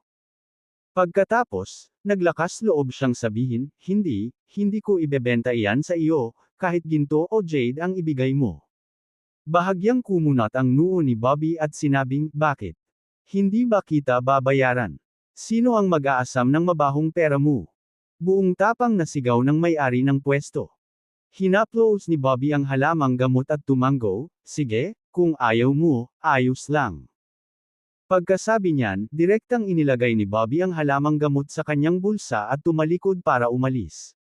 Bobby Aguilar, gusto mo bang magnakaw ng hayagan sa ilalim ng liwanag ng araw? Sigaw ng isang tao. Tumigil si Bobby at sinabing, hindi ba't siya mismo ang nagsabi? Ayaw niya sa mabahong pera ko. Bobby Aguilar. Huwag kang maging mayabang. Hindi ka namin hahayaang kumilos ng padalos-dalos. May humakbang paarap at sumigaw. Malamig na tumingin si Bobby sa mga taong nakapaligid sa kanya. Pinalibutan siya ng mga taong ito, sa takot na baka makatakas siya. Itinabi ni Bobby ang halamang gamot at malamig na sinabi, kung gusto mong kumilos, gawin mo. Hindi mo kailangang maghanap ng dahilan. Bobby Aguilar. Ikaw ang unang nagkamali. Ngayong nabigo ka na sa kapigatian, pinaparusahan ka na ng langit. Hindi ka pa ba magsisisi? Nang marinig ang mga salitang ito, napangisi si Bobby, tunay ngang nabigo ako sa tribulation, at nasira ang aking ginintoang kaibuturan. Hindi mo na kailangang subukan pa ako. Umatake ka na lang kung gusto mo. Nang matanggap ang tiyak na sagot ni Bobby, may hindi maiwasang kumilos. Sumigaw ang isang marquee militar at lumabas mula sa karamihan. Itinuro niya si Bobby at sinabing, Bobby, hahayaan kitang mamatay agad ngayon kung isa sa alang-alang ang iyong nakaraang laban kay Obadiah Heptonstall. Pagkasabi niyan, kinuyam niya ang mga kamao niya at sumugod papunta kay Bobby. Malamig na tiningnan siya ni Bobby, at gamit ang isang pagkaway ng malaki niyang kamay, sinampal siya sa dibdib. Whoosh! Sa isang hampas lang ng palad na ito, ang sumusugod na military marquee ay direktang napalipad. Bumagsak siya sa lupa, at kasabay ng isang, ay dumura siya ng isang subo ng sariwang dugo. Ikaw! Ikaw! Bago pa niya matapos ang sasabihin niya, bumagsak na siya sa lupa, nawalan ng malay. Ang mga mukha ng mga nakapalibot na tao ay biglang nagbago, at lahat sila ay umatras ng ilang hakbang. Ikaw, nagkukunwari ka ba? Bulalas ng isang tao. Malamig na sinabi ni Bobby, oo nga, nasira ang ginintuan kong kaibuturan, pero sa laman at buto ko lang, walang pusa o aso ang makakapanginis sa akin. Isang pusa at aso. Isang marki ng militar na tinutukoy bilang pusa at aso. Ganito na ba kalakas ang laman ni Bobby? May iba pa bang kikilos? Tatayo lang ako rito at maghihintay, malamig na sabi ni Bobby. Nagtinginan ang mga tao sa paligid, at saglit, walang nang ahas na kumilos. Ngumisi si Bobby at tumalikod na para umalis. Matagal ko nang naririnig na si Mr. Aguilar ay walang talo sa mundo. Ngayon, sa wakas ay pinalad akong makita mismo. Maya-maya lang, isang binata ang lumapit at elegante ang pananamit. Ang binata ay nakadamit ng marangya at may pambihirang kilos. Tila isa siyang uri ng binata na elegante ang pananamit. Si Ginoong Osborne. Ginoong Osborne, patayin mo siya. Napakaraming kalupitan ang nagawa ni Bobby Aguilar. Hindi niya talaga maaaring hayaang iwanang buhay si Markel Osborne. Nang marinig ang mga sinabi ng mga taong ito, hindi napigilan ni Bobby na matawa. Noong malawakang sumalakay ang Obadiah Heptonstall, wala silang lakas ng loob na umutot man lang. Ngayong nasira na ang kanyang ginintuang kaibuturan at siya ay naakusahan ng mali, sa wakas ay nagkaroon na sila ng lakas ng loob. Ang pambubuli sa mahihina at ang pagkatakot sa malalakas ay ganap na nakapaloob sa kanila. Ikinuyom ni Mr. Osborne ang kanyang mga kamay kay Bobby at ngumiti, Mr. Aguilar, pasensya na talaga, ayokong maging kaaway mo, pero mahirap labanan ang opinyon ng publiko. Sumulyap si Bobby sa kanya at ngumisi, kilala ba kita? At saang butas ka ba gumapang palabas, daga? Dahil sa inis sa mukha, medyo naging pangit ang ekspresyon ng mukha ni G. Osborne. Pilit niyang pinigilan ang galit sa kaibuturan ng kanyang puso at ngumiti, dahil sa kasikatan ni Mr. Aguilar, natural lang na wala kang makikilalang kasing walang kwentang tao tulad ko. Siyempre, ako, si Osborne, ay medyo sikat sa Markel Osborne. Hindi pa katagalan, nakapasok ako sa peak form ng military marquee realm, isang hakbang na lang ang layo ko sa half-step martial sage. Malamig na sabi ni Bobby, hindi mo na kailangan ng masyadong maraming usapan, kumilos ka na lang. Si G. Osborne, na nagkunwaring mabuting tao, ay bumantong hininga at sinabing, G. Aguilar, noong araw, kilalang kilala ka. Ayoko talagang gumawa ng aksyon laban sa iyo. Paano kung ganito? Lumuhad ka at humingi ng tawad sa lahat, at papayagan na kitang umalis. Sa ganoong paraan, kahit papaano ay maipapaliwanag ko ito sa lahat, di ba? Naniniwala akong bibigyan nila ako ng ganitong mukha. Pagkasabi noon, tumingin si Mr. Osborne sa mga taong nakapaligid sa kanya. Sumigaw ang mga tao, tunay na mabait si Mr. Osborne. Sige, bibigyan namin si Mr. Osborne ng ganitong mukha. Sa harap ng isang napakasamang tao, si G. Osborne ay maaari pa ring maging maawin at mapagparaya, talagang kahanga-hanga. Ang ganitong uri ng usapan ay nakapagpasuka kay Bobby. Ang mali siya sa pagkukunwari ang kadalasang pinakakasuklam-suklam. Ginoong Aguilar, ano sa palagay mo? Tanong ni G. Osborne. Kinaikit ni Bobby ang kanyang mga mata at sinabing, kaya kitang patayin sa loob ng 3 hininga. Bumantong hininga si G. Osborne at sinabing, dahil napakatigas ng ulo ni G. Aguilar, wala akong ibang magawa kundi turuan ka ng leksyon. Kasabay nito, pumitik ang mga daliri ni Mr. Osborne, at sumugod sila patungo kay Bobby. Ang lalaking ito ay puno ng pagmamataas, ngunit ang kanyang mga pamamaraan ay lubhang mabangis. Dumiretso ang mga kamay niya sa dantian ni Bobby. Hindi napigilan ni Bobby ang mapamura. Naikuyom niya ang kanyang kamao, at sa isang suntok, isinampa niya ito kay Mr. Osborne. Whoosh! Nang matanggap ni Mr. Osborne ang suntok na ito, tumilapon siya paatras, at bumagsak sa hindi mabilang na mga stall. Nagkaroon ng sandaling katahimikan sa paligid niya. Nagtinginan ang mga tao, sandali silang nahihirapang intindihin ang sitwasyon. Naging mabait lang si Mr. Osborne, nag-iwan ng kaunting kalayaan. Tama, tama, ang bait ni Mr. Osborne, at sinamantala mo ang pagkakataong maging walang awa. Walang hiya. Ginoong Osborne, patayin mo siya. Napaupo si Mr. Osborne, puno ng kahihiyan ang mukha. Bahagyang naniningkit ang kanyang mga mata, at galit niyang sinabi, Mr. Aguilar, wala po kayong ipinakitang awa, kaya wala akong ibang magagawa kundi gamitin ang aking tunay na kakayahan. Ang dami mo namang sinasabi. Nang inag ang mga paa ni Bobby, at kasabay ng isang, whoosh, ay lumitaw siya mismo sa harap ni Mr. Osborne.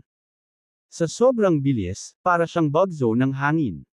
Lumiit ng husto ang mga mata ni Mr. Osborne, at bago pa man siya makapag-react, sinuntok na ni Bobby ang kanyang dantian. Kabanata 999, Paghahanap kay Heavenly Vanilla. Tumagos ang kamay ni Bobby Aguilar sa dantian ni Mr. Osborne, at agad na nabahiran ng sariwang dugo ang kanyang mga kamay.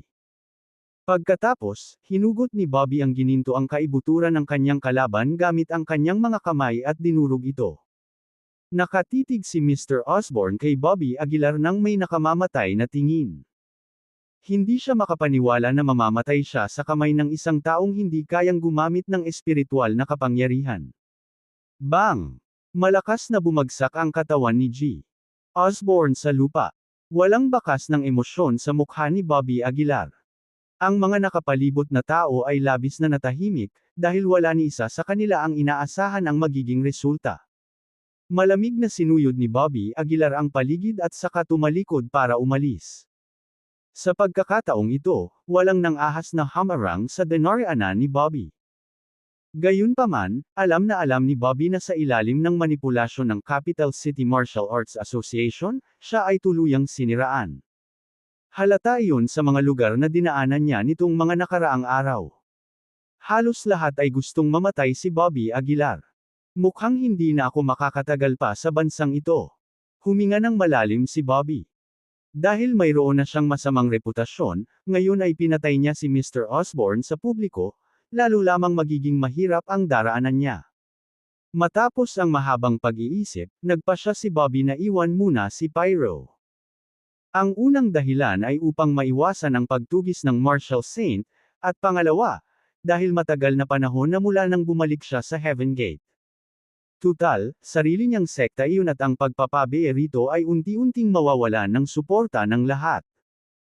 Kaya, nang araw na iyon, bumili si Bobby ng tiket sa eroplano at lumipad palabas ng Pyro, dumiretso sa kaharian ng Proserpina. Pagkatapos ng ilang oras na paglipad, sa wakas ay lumapag na si Bobby sa Proserpina. Ang Proserpina ay dating isang magulong lugar, na may iba't ibang sekta, na pawang nagtatag dito. Kahit halos nasakop na ni Bobby ang lahat ng malalaki at maliliit na sekta noon, pagkalipas ng mahabang panahon, may mga bagong sekta nang lumitaw sa Proserpina. Sumakay si Bobby ng taxi papuntang Heaven Gate. Napakarangya ng pasukan sa Heaven Gate, at kahit wala si Bobby, napanatili niya ang kontrol sa buhay ng lahat sa tulong ng Divine Seal Peel. Kaya, ang Heaven Gate ay umuunlad sa maayos na paraan. Nakatayo sa pasukan, agad na pinigilan ng dalawang tao si Bobby Aguilar. Sino kayo? Malamig na tanong ng dalawa. Ako si Bobby Aguilar, ang sect master ng Heaven Gate, mahinahong sagot ni Bobby. Sa sinabi niya, nagkatinginan ang dalawang lalaki. Maghintay kayo sandali, sabi ng isa sa kanila. Pagkatapos, mabilis siyang tumakbo pabalik. Ilang minuto ang lumipas, bumalik siya kasama ang isang lalaking nasa katanghaliang gulang. Mabilis na lumapit ang lalaking nasa katanghaliang gulang kay Bobby Aguilar, yumuko, at nagsabi, "Magandang araw, Lord Aguilar." Sinuri ni Bobby ang lalaki mula ulo hanggang paa, at nagtanong, "Sino ka?" "Ako ang acting sect master na inihalal ng ating mga kapatid, ang pangalan ko ay Charleston Ryder," sagot ng lalaking nasa katanghaliang gulang. Bahagyang tumango si Bobby at ikinumpas ang kamay, "Tara na muna tayo sa loob." Kasama ni Charleston Ryder ang Charleston papasok sa Great Hall of Heaven Gate. Ang lugar ay lubhang kahanga-hanga, nakahawig ng isang sinaunang palasyo ng imperyo. Magalang na inakay ni Charleston si Bobby papunta sa pangunahing upuan, pagkatapos ay naupo sa isang tabi. May naranasan bang anumang problema ang Heaven Gate habang wala ako? Tanong ni Bobby. Dahil walang itinago, agad na ipinaalam ni Charleston kay Bobby ang mga pangkalahatang pangyayari sa Heaven Gate noong wala ito. Nang marinig ang mga detalye mula sa Charleston, nalaman ni Bobby na ang Heaven Gate ngayon ay mayroon ng mahigit 20 Marquis at 3 half-step Marshal Sage. May isang tao pang ang malapit nang pumasok sa Marshal Saint Realm. Medyo nagulat ito kay Bobby. Talaga bang nakapag-ipon ang kanyang Heaven Gate ng ganito kalaking lakas? Kung papasok siya sa Marshal Saint Realm, mawawala ang epekto ng Divine Seal Peel. Hindi napigilan ni Bobby na makaramdam ng pananakit ng ulo. Sa panahong iyon, hindi na magiging ganoon kadali para sa kanya na mapanatili ang kanyang posisyon sa Heaven Gate. Ano ang pangalan ng taong malapit nang pumasok sa Marshal Saint Realm? Tanong ni Bobby. Mabilis na sumagot si Charleston, ang pangalan niya ay Crosby Reed. Crosby Reed, tawagin mo siya, utos ni Bobby. Tumango ng malakas si Charleston, opo, Ginoo. Ilang minuto ang lumipas, sinundan ni Charleston papasok sa silid ang isang binata. Nang makita si Bobby sa harap niya, yumuko si Crosby Reed at nagsabi, pagbati, Lord Aguilar. Bahagyang tumango si Bobby. Sinuri niya ang binata, at lalong lumitaw ang kunot ng noo. Tila medyo bata pa si Crosby Reed. Ang isang kabataang malapit nang pumasok sa Marshal Saint Realm ay karaniwang mayabang at hindi handang magpasakop sa kahit kanino. Kung hindi ko makukuha ang Heavenly Vanilla sa tamang oras, mawawala sa akin ang Heaven Gate, naisip ni Bobby sa sarili. Gayunpaman, kung aalisin niya si Crosby Reed nang walang dahilan, walang dodang babagsak ang sekta. Kahit ang mga sinaunang emperador ay nangangailangan ng dahilan para pumatay ng mga tao, lalo na si Bobby. Sinuri niya si Crosby Reed dahil nahihirapan siyang matukoy ang agarang gagawin. Mukhang kailangan kong makahanap ng paraan para makuha ang Heavenly Vanilla sa lalong madaling panahon, hinimas ni Bobby ang kanyang mga sentido, at tanging sakit ng ulo lang ang nararamdaman niya. Maya-maya, tumingin si Bobby kay Charleston at sinabing, ipadala mo na ang mga order ko. Hayaan mong mahanap ng lahat ang Heavenly Vanilla anuman ang mangyari. Langit na vanilla. Ano iyon? Tanong ni Charleston. Ikinumpas ni Bobby ang kanyang kamay at sumagot, malalaman ito ng mga nagtataglay nito. Ipagkalat ninyo na ang Heaven Gate ay nangongolekta ng Heavenly Vanilla. Hanggat makukuha natin ito, handa akong ipagpalit ito sa 9 Transformation Peel. Masunarang yumuko si Charleston at sumagot, opo, Ginoo. Sa mga sumunod na araw, hinanap ng buong Heaven Gate si Heavenly Vanilla. Sa isang kisap mata, 3 araw na ang lumipas at wala pa ring balita tungkol sa Heavenly Vanilla. Mukhang hindi ganoon kadali ang pagkuha ng Heavenly Vanilla, baka sa mukha ni Bobby ang bahid ng pag-aalala. Tutal, ang Heavenly Vanilla ay nagmula sa high-level Secret Realm, kaya mas mahirap makakuha ng kahit isang halaman kaysa sa inaasahan. Lumipas ang ilang araw, at wala pa ring balita tungkol sa Heavenly Vanilla. Hinalughog ng mga tao ng Heaven Gate ang buong kaharian ng Proserponia at ikinalat pa ang balita sa ibang bansa, ngunit wala silang nakitang resulta. Nang malapit nang sumuko si Bobby, biglang sumugod si Charleston at sinabing, Lord Aguilar, may gustong makipagkita sa iyo. Sinasabi niyang hawak niya ang Heavenly Vanilla. Nang marinig iyon, nanlaki ang mga mata ni Bobby. Mabilis siyang tumayo at nagmamadaling nagsalita, bilasan ninyo, dalhin ninyo siya rito. Opo, Ginoo. Kabanata 1000, Prinsesa. Isang nakaupo si Bobby Aguilar sa dakilang bulwagan, medyo nasasabik. Ilang minuto ang lumipas. Inakay ni Charleston Ryder ang isang lalaki papasok.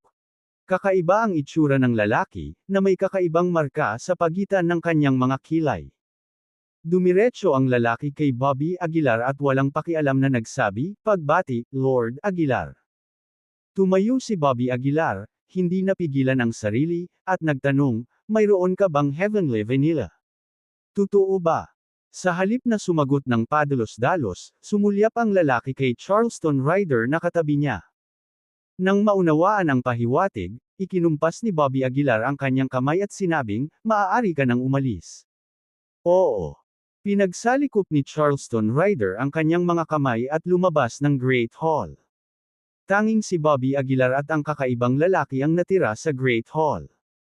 Tumingin ang lalaki kay Bobby Aguilar at walang pakialam na sinabi, hayaan mong magpakilala ako. Ang pangalan ko ay Coren Dennis. Maaari mo rin akong tawaging Brother Bear. Ayaw makinig ni Bobby Aguilar sa kanyang kalokohan ngunit kinailangan niyang sumagot ng magalang, pagbati, Kuya Bear. Nagpatuloy si Coren Dennis, nagawa mong pag-isahin ang iba't ibang sekta sa kaharian ng Proserpine sa isang iglap noon, na talagang kahanga-hanga. Kuya Bear, natutuwa ka naman, matiyag ang sabi ni Bobby Aguilar. Gayunpaman, sa puntong ito, binago ni Coren Dennis ang usapan. Tumawa siya ng mahina, sa kasamaang palad, pagkatapos mong pag-isahin ang Heaven Gate, nilisan mo ang Proserpine. Kahit na kontrolado mo ang lahat gamit ang Divine Seal Pills, ang totoo, wala kang pundasyon dito. Dahil sa pakiramdam na may mali, nagtanong si Bobby Aguilar, anong ibig mong sabihin, Kuya Bear? Walang pakialam na sumagot si Coren Dennis, kung gayon, isa kang sect master sa pangalan lamang. Ngayon ay bigla kang bumalik sa Proserpine at ikinalat ang balita na gusto mo ang Heavenly Vanilla. Marahil ay iisa lang ang dahilan. Nabigo ka sa iyong kapigatian. Dahil hindi ka na makapanatili pa sa probinsya, tumakas ka patungong Proserpine para sa kanlungan. Kinaikit ni Bobby Aguilar ang kanyang mga mata at malamig na nagtanong, wala kang Heavenly Vanilla. Hahaha, tama na.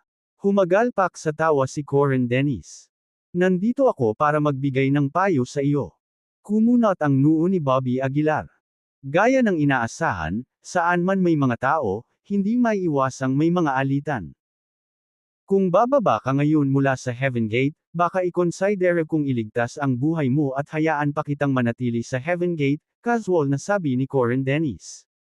Malamig na tanong ni Bobby Aguilar, paano kung tumanggi ako?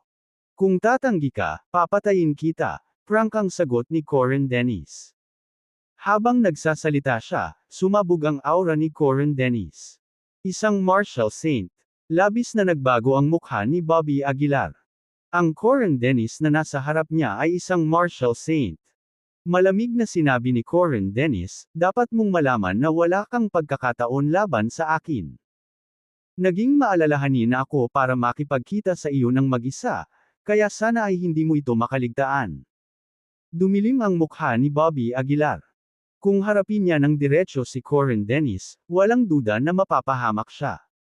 Bigyan mo ako ng ilang araw para pag-isipan ito, seryosong sabi ni Bobby Aguilar. Sumanghal si Coren Dennis, sige, bibigyan kita ng 3 araw, pero sana ay hindi ka magloko. Sana mabigyan mo ako ng sagot na gusto ko sa loob ng 3 araw.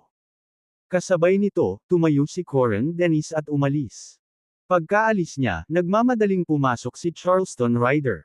Lord Aguilar, ibinigay ba niya sa iyo ang Heavenly Vanilla? Tanong ni Charleston Ryder. Umiling si Bobby Aguilar habang mapait na ngumiti, hindi ganoon kadali ang pagkuha ng Heavenly Vanilla.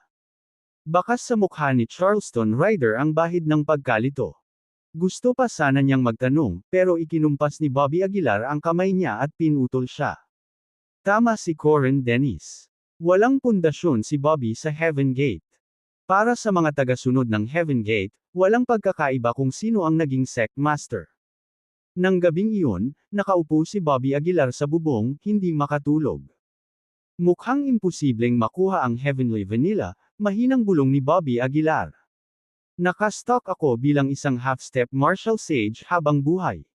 Ang kaisipang iyon ay nagparamdam kay Bobby Aguilar ng lubos na desperasyon. Kung dito natitigil ang kanyang cultivation, walang saysay ang kanyang paglalakbay hanggang ngayon. Kung wala nang ibang gagana, pansamantala kong isusuko ang Heaven Gate, palihim na desisyon ni Bobby Aguilar. Noon lang. Biglang nakaramdam si Bobby Aguilar ng paggalaw sa dilim. WHO. Dali-daling lumingon si Bobby Aguilar at sumigaw. Napakatalas ng banal na pandama. Isang boses ang nagmula sa likuran niya. Paglingon niya, nakita niya ang isang lalaking nasa katanghaliang gulang at maayos ang pananamit na nakatayo sa likuran niya. Maingat na pinagmasdan ni Bobby Aguilar ang lalaki, at malamig na nagtanong, "Sino ka? Bakit mo ako mino-manmania?" Nakatayo ang lalaki habang nakakrus ang mga kamay sa likuran, habang bahagyang nakangiti.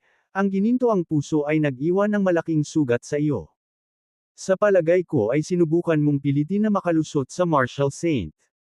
Sumigaw si Bobby Aguilar, "Tama na ang kalokohan mo. Sino ka? Kung hindi mo sasabihin sa akin, hindi ako magdadalawang isip na saktan ka." Oh! Tinaas ng lalaki ang kilay niya, sabay ngiti ng may pagtataka. Sa galit na galit, kinuyam ni Bobby Aguilar ang kanyang kamao at sinugod siya. Kahit na ang suntok na ito ay purong pisikal na lakas, ang lakas nito ay hindi maisip. Gayunpaman, sa pagkamangha ni Bobby Aguilar, nang dumampi ang kanyang kamao sa katawan ng lalaki, diretso itong tumagos. Ano? Kumunot ang noo ni Bobby Aguilar. Umikot siya at sumuntok ulit, na may parehong resulta. Hindi mahawakan ni Bobby Aguilar ang malinaw na nasa salat na katawan ng lalaki. Isang special spell. Tila may naunawaan si Bobby Aguilar. "Alam mo ba ang tungkol sa mga special spell?" Halatang nagulat ang lalaki. Malamig na sinabi ni Bobby Aguilar, "Para maging dalubhasa sa isang special spell ng ganito kalawak, dapat ay isa ka ng kahit isang Marshall Saint." Isang Marshall Saint. Tumaas ang kilay ng lalaking nasa katanghaliang gulang at saka humagalpak ng tawa. "Sige, titigil na ako sa pang-aasar sa iyo," seryosong sabi ng lalaki. Nagdilim ang ekspresyon ni Bobby Aguilar, alerto ang kanyang isipan. Tumawa ng mahina ang lalaking nasa katanghaliang gulang, "Huwag kang mag-alala. Pinapunta ako rito ng prinsesa para may ibigay sa iyo.